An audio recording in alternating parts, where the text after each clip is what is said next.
हाय। आज हम लोग शिक्षा मनोविज्ञान की कुछ महत्वपूर्ण परिभाषाओं का अध्ययन करेंगे। इससे पहले भी हम लोगों ने शिक्षा मनोविज्ञान की कुछ महत्वपूर्ण परिभाषाओं का अध्ययन किया है, जिसका लिंक मैं डिस्क्रिप्शन में डाल दूंगी। आप वहां पर जाकर के देख सकते हैं और आप मुझे इंस्टाग्राम पर भी फॉलो कर सकते हैं #PGT एग्ज़ाम एजुकेशन पर। और अब हम लोग स्टार्ट करते हैं। शिक्षा को मनुष्य और समाज का निर्माण करना चाहिए। यह डेफिनेशन राधा कृष्णन जी के द्वारा दी गई है। किशोरावस्था एक नया जन्म है, क्योंकि इसी में उच्चतर और श्रेष्ठतर मानव विशेषताओं के दर्शन होते हैं। यह स्ट्रैंग के द्वारा दी गई है। शिक्षा मनुष्य की दासी है। यह सुकरात के द्वारा दी गई है। मास्टर ने लैटिन पढ़ाया। मास्टर ने जॉन को लैटिन पढ़ाया। यह एडम्स के द्वारा दी गई है। विद्यालय समाज का लघु रूप है। यह जॉन डेवी के द्वारा दी गई है। विद्यालय समाज के सच्चे प्रतिनिधि हैं। यह भी जॉन डेवी के द्वारा दी गई है।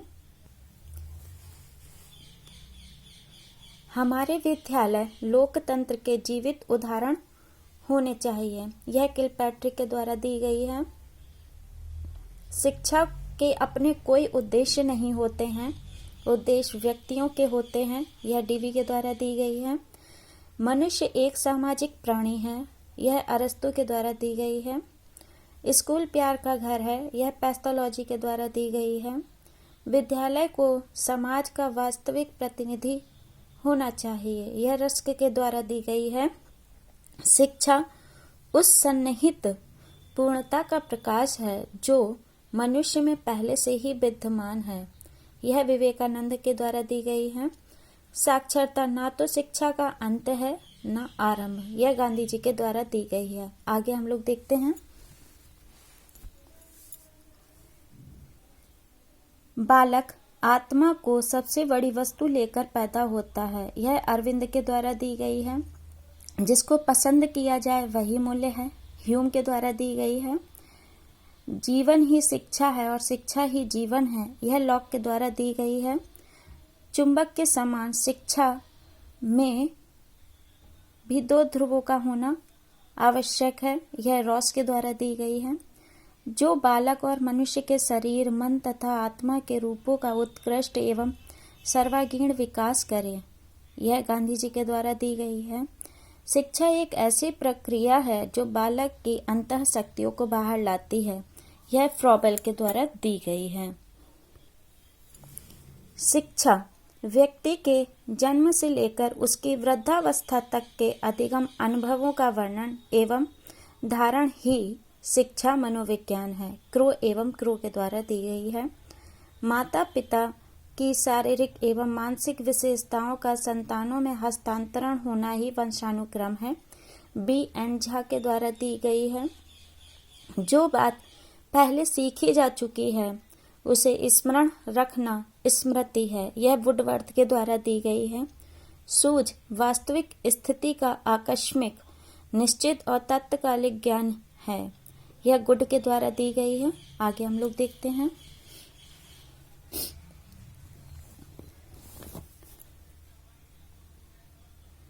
बालकों के प्रयास की इच्छा जीवित रखिए। यह जेम्स के द्वारा दी गई है। बुद्धि कार्य करने की एक विधि है। वुडवर्थ के द्वारा दी गई है। अभिप्रेरणा सीखने का सर्वोत्तम राजमार्ग है। यह स्किनर के द्वारा दी गई है। अभिप्रेरणा कार्य को आरंभ करने, जारी रखने की प्रक्रिया है। यह गुड के द्वारा दी गई है। शिक्षा मनोविज्ञान मनोविज्ञान के सिद्धांतों व परिणामों का शिक्षा के क्षेत्र में अनुप्रयोग है। यह कॉलसनिक के द्वारा दी गई है। शिक्षा मनोविज्ञान शैक्षणिक विकास का क्रमिक अध्ययन है। यह स्टीफन के द्वारा दी गई है। शिक्षा मनोविज्ञान मनोविज्ञान की वह शाखा है जिसका संबंध अध्यापन व अधिगम से है। यह स्किनर के द्वारा दी गई है। सामान्य वयस्क मानव व्यक्ति के अचेतन अनुभवों का अध्ययन ही मनोविज्ञान है। यह टिचनर के द्वारा दी गई है। अपने अंदर देखना ही अंतर्दर्शन है। यह एडवर्ड टिचनर ने दी है। व्यक्तित्व मस्तिष्क में स्थित होता है, मस्तिष्क नहीं तो व्यक्तित्व नहीं। यह हेनरी व मुरे के द्वारा दी गई है। नवीन ज्ञान और नवीन प्रतिक्रियाओं को प्राप्त करने की प्रक्रिया सीखने की प्रक्रिया है। यह वुडवर्थ के द्वारा दी गई है। आगे हम लोग देखते हैं। किसी बालक में सबसे पहले भय तथा प्रेम के संवेग विकसित होते हैं। यह वॉटसन के द्वारा दी गई है। संवेग प्रकृति का हृदय है। यह मैकडूगल के द्वारा दी गई है। अभिप्रेरणा की व्याख्या जन्मजात मूल प्रवृत्तियों के आधार पर की जा सकती है। यह मैकडूगल के द्वारा दी गई है। विद्यालय का वातावरण उस उद्यान की भांति है जिसमें ऐसे वातावरण का निर्माण होता है जहां बालक की शक्तियों का स्वाभाविक विकास हो सके। यह फ्रॉवेल के द्वारा दी गई है। स्मृति एक आदर्श पुनरावृत्ति है। यह स्टाउट के द्वारा दी गई है। बच्चों का मस्तिष्क साफ स्लेट की तरह होता है जिस पर समाज जो चाहे लिख सकता है। यह लॉक के द्वारा दी गई है। व्यक्तित्व जन्मजात व अर्जित प्रवृत्तियों का योग है। वैलेंटाइन के द्वारा दी गई है। अनिवार्य रूप से किसी नई वस्तु का सृजन करना ही सृजनात्मकता है। यह जेम्स ड्रेवर के द्वारा दी गई है। सृजनात्मकता मुख्यतः नवीन रचना या उत्पादन में होती है। यह जेम्स ड्रेवर के द्वारा दी गई है। सृजनात्मकता मौलिक परिणामों को व्यक्त करने की मानसिक प्रक्रिया है। यह क्रो एवं क्रो के द्वारा दी गई है। आगे हम लोग देखते हैं। जब किसी कार्य का परिणाम नवीन हो जो किसी समय में समूहों द्वारा उपयोगी मान्य हो, वह कार्य सृजनात्मकता कहलाता है। यह स्टैन के द्वारा दी गई है। जो बात पहले सीखी जा चुकी है उसे स्मरण में रखना ही स्मृति है। यह वुडवर्थ के द्वारा दी गई है। सीखी हुई बात को स्मरण रखने या पुनः स्मरण करने में असफलता को विस्मृति कहते हैं। यह मन के द्वारा दी गई है। विस्मृति का अर्थ है किसी समय प्रयास करने पर भी किसी पूर्व अनुभव का स्मरण करने या सीखे हुए पहले कार्य को करने में असफलता। यह ड्रेवर के द्वारा दी गई है। विस्मरण वह प्रकृति है जिसके द्वारा दुखद अनुभवों को स्मृति से अलग कर दिया जाता है। यह फ्रायड के द्वारा दी गई है।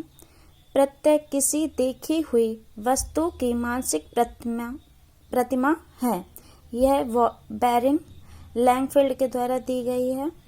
प्रत्यय ज्ञान मस्तिष्क के विचार के निर्माण का उल्लेख करता है। यह डगलस व हॉलैंड के द्वारा दी गई है। चिंतन मानसिक क्रिया का ज्ञानात्मक पहलू है या मन की बातों से संबंधित मानसिक प्रक्रिया है। यह रॉस के द्वारा दी गई है। मस्तिष्क में निहित उद्देश्य या लक्ष्य के साथ सोपानीकृत चिंतन तर्क है। यह गैरेट के द्वारा दी गई है। आगे हम लोग देखते हैं। व्यक्ति का जितना भी मानसिक विकास होता है उसका आधा 3 वर्ष की आयु तक हो जाता है। यह गुड एनफ द्वारा दी गई है। 20वीं शताब्दी को बालक की शताब्दी कहा जाता है। यह क्रो एवं क्रो के द्वारा दी गई है। संवेग व्यक्ति की उत्तेजित दशा है। यह वुडवर्थ के द्वारा दी गई है। किसी भी प्रकार के आवेश आने, भड़क उठने तथा उत्तेजित हो जाने की अवस्था को संवेग कहते हैं। यह जर्सील्ड के द्वारा दी गई है। मूल प्रवृत्ति कार्य करने का बिना सीखा हुआ स्वरूप है। यह वुडवर्थ के द्वारा दी गई है। स्थायी भाव मानसिक ढांचे में अर्जित प्रवृत्तियों का संगठन है। यह रॉस के द्वारा दी गई है। अगर आपको मेरा वीडियो अच्छा लगे तो लाइक करें, शेयर करें और मेरे चैनल को सब्सक्राइब करें। Thank you.